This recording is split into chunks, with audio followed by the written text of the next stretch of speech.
ಮಾಡಿದ ತಕ್ಷಣ ಗರಿ ಗರಿಯಾಗಿ ಚೆನ್ನಾಗಿರುತ್ತೆ, ಕ್ರಿಸ್ಪಿಯಾಗಿ. ಇದಕ್ಕೆ ಚಟ್ನಿ ಏನು ಬೇಕಾಗಲ್ಲ.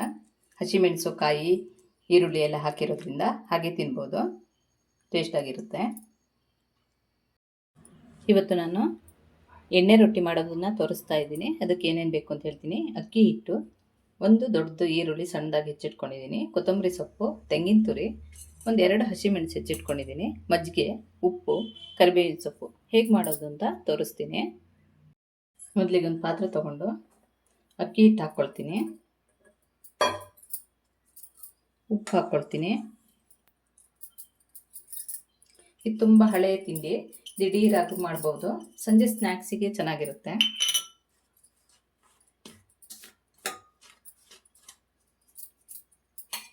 ಈರುಳ್ಳಿ ಹಾಕ್ಕೊಳ್ತೀನಿ. ಇದಕ್ಕೆ ಯಾವುದೂ ಅಳತೆ ಇಲ್ಲ, ನಿಮ್ಮ ಇಷ್ಟ, ಎಷ್ಟೆಷ್ಟು ಬೇಕೋ ಹಾಕ್ಕೊಳ್ಬೋದು. ಕೊತ್ತಂಬರಿ ಸೊಪ್ಪು, ಕರಿಬೇವಿನ ಸೊಪ್ಪೆಲ್ಲ ಇದ್ದರೆ ಉಪಯೋಗಿಸ್ಬೋದು, ಇಲ್ಲಾಂದರೆ ಹಾಕದೆ ಮಾಡಿದ್ರೂ ಚೆನ್ನಾಗಿರುತ್ತೆ. ಈರುಳ್ಳಿ ಮೇಯ್ನು, ಈರುಳ್ಳಿ ಹಾಕಿದಷ್ಟು ಚೆನ್ನಾಗಾಗುತ್ತೆ. ಚಿಕ್ಕದಾಗಿ ಹೆಚ್ಕೊಳ್ಬೇಕು. ತೆಂಗಿನ ತುರಿ ಹಾಕಿದ್ರೆ ಎಣ್ಣೆ ಜಾಸ್ತಿ ಕುಡಿಯೋದಿಲ್ಲ ಅಂಥೇಳಿ.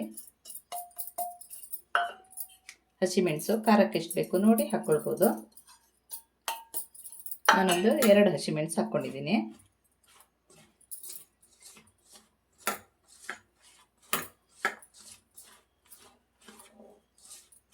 ದಿಢೀರಾಗಿ ಮಾಡ್ಬೋದು ಅಕ್ಕಿ ಹಿಟ್ಟು ಮನೇಲಿದ್ದರೆ, ಮತ್ತು ಯಾವುದೇ ಹಿಟ್ಟು ಬೇಕಂತ ಇಲ್ಲ.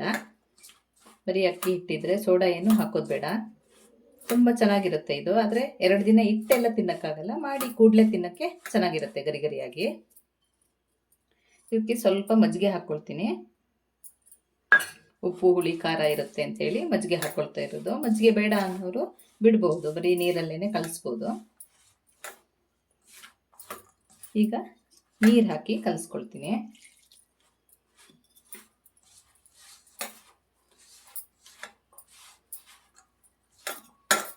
ರೊಟ್ಟಿ ಹಿಟ್ಟಿನ ಅದಕ್ಕೆ ಕಲಿಸೋದು.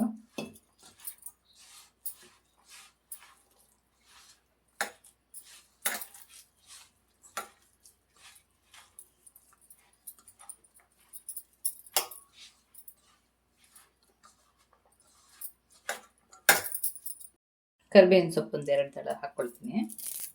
ಚಿಕ್ಕದಾಗಿದೆ, ಹಾಗಾಗಿ ನಾನು ಕಟ್ ಮಾಡ್ಕೊಳ್ತಿಲ್ಲ, ಹಾಗೆ ಹಾಕ್ಕೊಳ್ತಾ ಇದ್ದೀನಿ.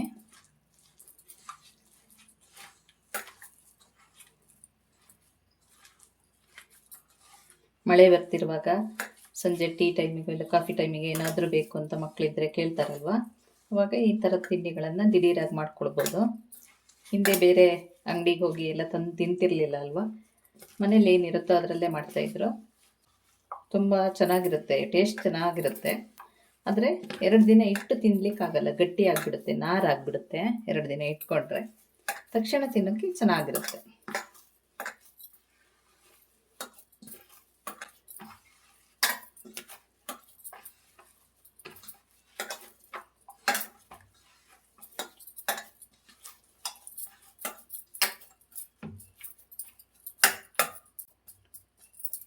ಕಲಸಿ ಆಗಿದೆ, ಈಗ ಮಾಡಿ ತೋರಿಸ್ತೀನಿ ಹೇಗೆ ಮಾಡೋದು ಅಂತ. ಬಾಳೆ ಎಲೆ ಕಾಸ್ಕೊಳ್ತೀನಿ ರೊಟ್ಟಿ ತಟ್ಟಲಿಕ್ಕೆ.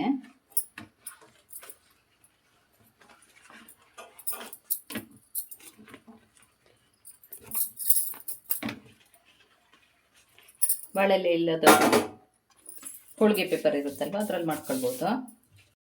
ಎಣ್ಣೆ ಕಾಯ್ಲಿಕ್ಕೆ ಇಡ್ತೀನಿ. ನಾನು ತೆಂಗಿನೆಣ್ಣೆ ಉಪಯೋಗಿಸ್ತಾ ಇದ್ದೀನಿ.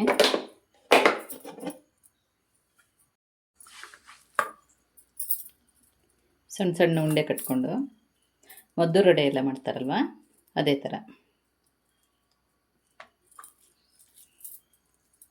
ತುಂಬ ತೆಳ್ಳಗೆ ತಟ್ಟಬಾರ್ದು, ತೆಳ್ಳಗೆ ತಟ್ಟಿದ್ರೆ ಗಟ್ಟಿ ಆಗಿಬಿಡುತ್ತೆ.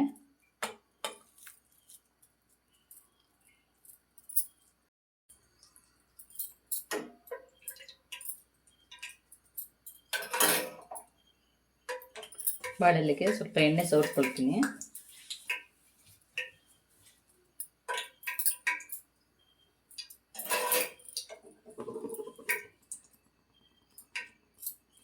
ಒಂದೊಂದೇ ರೊಟ್ಟಿ ತಟ್ಕೊಳ್ತೀನಿ.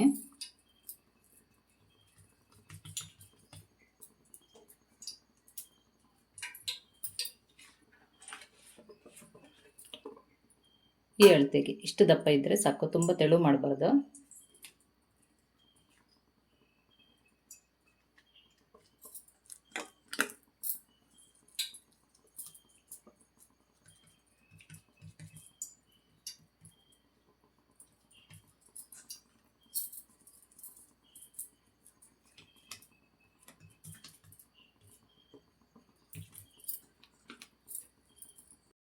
ರೊಟ್ಟಿ ತಟ್ಟಿಟ್ಟಾಗಿದೆ. ಈಗ ಎಣ್ಣೆಲಿ ಕರಿತೀನಿ. ಎಣ್ಣೆ ಕಾದಿದೆ. ಮೀಡಿಯಮ್ ಫ್ಲೇಮಲ್ಲಿ ಇಟ್ಕೊಬೇಕು ಎಣ್ಣೆನ. ಒಂದು ಸತಿ ಕಾದ್ಮೇಲೆ ಮೀಡಿಯಮ್ ಫ್ಲೇಮ್ ಮಾಡ್ಕೊಳ್ಬೇಕು.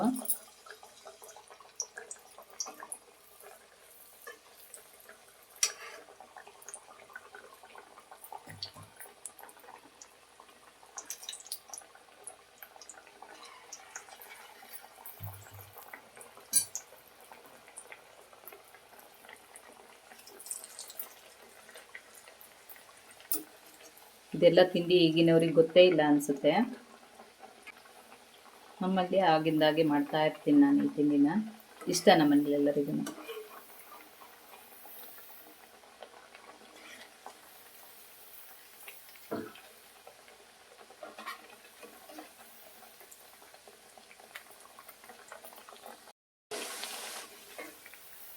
ಮೀಡಿಯಮ್ ಫ್ಲೇಮ್ ಇಟ್ಕೊಂಡು ನಿಧಾನವಾಗಿ ಬೇಯಿಸ್ಬೇಕು. ಸ್ವಲ್ಪ ದಪ್ಪನೇ ತಟ್ಟಿರ್ತೀವಲ್ವ, ಹಾಗಾಗಿ ನಿಧಾನವಾಗಿ ಬೇಯುತ್ತೆ.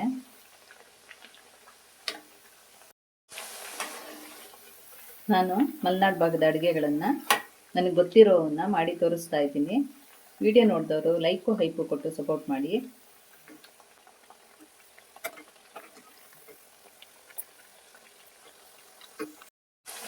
ಬೇಗ ಆಗಬೇಕು ಅಂತ ದೊಡ್ಡ ಉರಿ ಮಾಡ್ಕೊಂಡು ಬೇಯಿಸ್ಕೊಳ್ಬಾರ್ದು, ಮಧ್ಯೆ ಬೇಯಲ್ಲ. ಇದು ಚೆನ್ನಾಗಿ ಬೇಯಬೇಕು, ಕಲರ್ ಬ್ರೌನ್ ಕಲರಿಗೆ ಬರಬೇಕು, ಆವಾಗಲೇ ಟೇಸ್ಟ್ ಆಗುತ್ತೆ.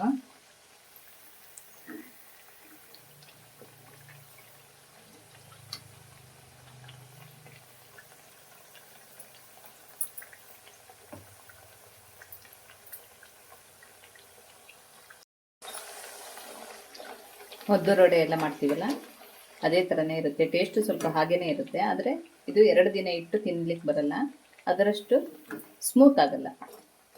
ಸ್ವಲ್ಪ ನಾರಿರುತ್ತೆ. ಅದೇ ಕಾಯಿ ಹಾಕಿರೋದ್ರಿಂದ ಕೂಡಲೇ ತಿನ್ನೋಕ್ಕೆ ಸ್ಮೂತ್ ಇರುತ್ತೆ. ಸ್ವಲ್ಪ ಹೊತ್ತಾದಮೇಲೆ ಸ್ವಲ್ಪ ನಾರಾಗುತ್ತೆ.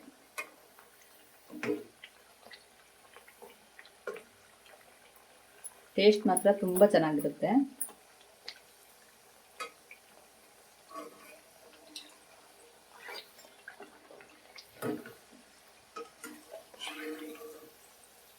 ಸಾಕು, ಇದಾಗಿದೆ, ತೆಗಿತೀನಿ.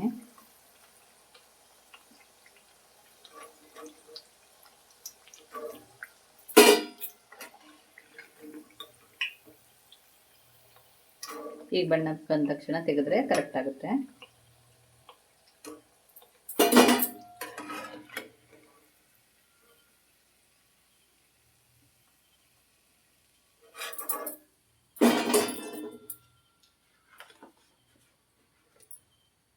ಇನ್ನೊಂದ್ಸತಿ ಬಿಟ್ಕೊಡ್ತೀನಿ.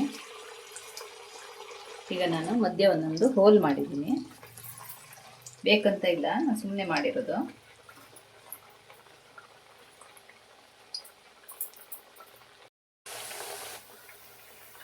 ರೊಟ್ಟಿ ತಟ್ಟುವಾಗ ಯಾವಾಗಲೂ ನೀಟಾಗಿ ತಟ್ಕೊಳ್ಬೇಕು. ಆದಷ್ಟು ನೀರುಳ್ಳಿ ಎಲ್ಲ ಬಿಟ್ಟು ಹೋಗದೆ ಇರುವ ಹಾಗೆ ನೋಡಿ ತಟ್ಕೊಳ್ಬೇಕು. ಆವಾಗ ಬೇಯುವಾಗ ನೀರುಳ್ಳಿ ಯಾವುದು ಹಿಟ್ಟಿಂದ ಬಿಟ್ಟು ಹೋಗಲ್ಲ.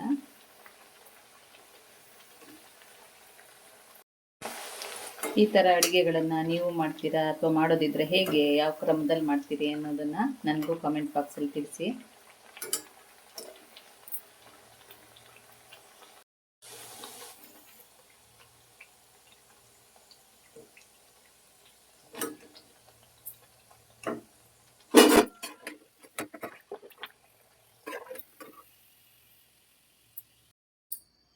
ಇವತ್ತಿನ ವಿಡಿಯೋದಲ್ಲಿ ನಾನು ಹಳೆಯ ಕಾಲದ ತಿಂಡಿಯಾದಂಥ ಎಣ್ಣೆ ರೊಟ್ಟಿ ತುಂಬ ಸುಲಭವಾಗಿ ಹೇಗೆ ಮಾಡ್ಬೋದು ಅಂತ ತೋರಿಸಿದ್ದೀನಿ. ಸಂಜೆ ಟೀ ಟೈಮಿಗೂ ಇಲ್ಲ ಕಾಫಿ ಟೈಮಿಗೂ ಆಗುತ್ತೆ. ಈ ವಿಡಿಯೋ ಇಷ್ಟ ಆದಲ್ಲಿ ಲೈಕು, ಶೇರು, ಕಮೆಂಟ್ಗಳನ್ನು ಮಾಡಿ. ಸಬ್ಸ್ಕ್ರೈಬ್ ಮಾಡದೇ ಇರೋರು ಸಬ್ಸ್ಕ್ರೈಬ್ ಮಾಡಿ. ಪ್ಲೀಸ್ ಸಪೋರ್ಟ್ ಮಾಡಿ. Thank you.